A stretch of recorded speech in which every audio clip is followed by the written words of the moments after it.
അപ്പൂസടെ എന്നൂസേ എന്തോ ഓടി വാ. ലഞ്ച് ലഞ്ച് ലഞ്ച് എന്തുവാ? ഓടി വന്നേ. വാവ്, പഴങ്കഞ്ഞിയോ? ചട്ടിക്കൂടിയുണ്ടോ? ചട്ടി കൂടിയുള്ള പഴങ്കഞ്ഞിയാണേ. കൊള്ളാലോ. ആ, ഇതിനകത്ത് എന്തൊക്കെയാണ്? കുറെ ദിവസം കൊണ്ട് എന്നോട് ചോദിക്കല്ലേ മമ്മി പഴങ്കഞ്ഞി വേണം പഴങ്കഞ്ഞി വേണം, പക്ഷെ മീൻചാറില്ല കേട്ടോ. ഓ, അത് കുഴപ്പമില്ല. ഇപ്പൊ ഉണ്ടല്ലോ തൈര്, കാന്താരി.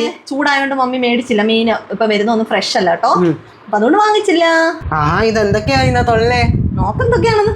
തൈര്, കാന്താരി, കൊച്ചുള്ളി, പിന്നെ ഇവിടെ മമ്മി ഇട്ടിട്ടുണ്ടേ. അത് ഇളക്കാം. പിന്നെ പിന്നെ കൊച്ചുള്ളിയും പിന്നെ എന്തുവാ തൈരും പിന്നെ മുളകും പിന്നെ ഇതെന്തുവാ?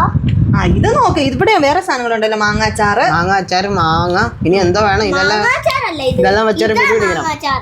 ഇത് മാങ്ങയുടെ അച്ചാറാ മൊത്തം. ഇതൊരു മൊത്തം അച്ചാറാ. ഇത് ഹാഫ് അച്ചാറാ, മുറിച്ച് ഇവിടെ ഒരു സാധനം ഞാൻ അടച്ചു വെച്ചിട്ടുണ്ട്. പക്ഷെ മമ്മി ഇതിന്റെ അകത്ത് നോക്കിക്കേ, മീന്, ഉണക്ക മീൻ. കൊള്ളാലോ. ഇതിന്റെ തല എവിടെയാ? ഞാൻ ഇതിനകത്ത് എടുക്കട്ടെ. എനിക്ക് വയ്യ. ഇനി ഒരു പിടി പിടിക്കണം. പിന്നെ അല്ലാതെ ഞാൻ ചെറിയതെടുക്കും. എനിക്ക് എത്ര വലുത് വേണ്ട.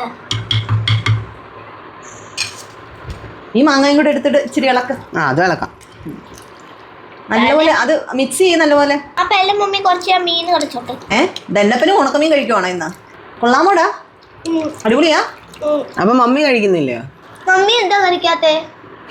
മമ്മി പപ്പ വരട്ടെ കേട്ടോ, പപ്പ ഇച്ചിരി ലേറ്റ് ആവും പറഞ്ഞിട്ടുണ്ട്. പപ്പയും മമ്മിയോട് ഒരുമിച്ചിരുന്ന് കഴിച്ചോളാം. അപ്പൊ നിങ്ങൾ ആദ്യം കഴിക്കേട്ടോ. കഴിച്ചേ, ഡെന്നു ഒന്ന് കഴിച്ചേ. അടിപൊളിയാണോ? സൂപ്പർ. നല്ല ചൂടല്ലേ ഇപ്പം. ചൂടത്ത് കഴിക്കാൻ പറ്റിയ കാര്യമാണ് നമ്മുടെ പഴങ്കഞ്ഞി. കണ്ടോ, അടിപൊളി. കൊള്ളാമോ?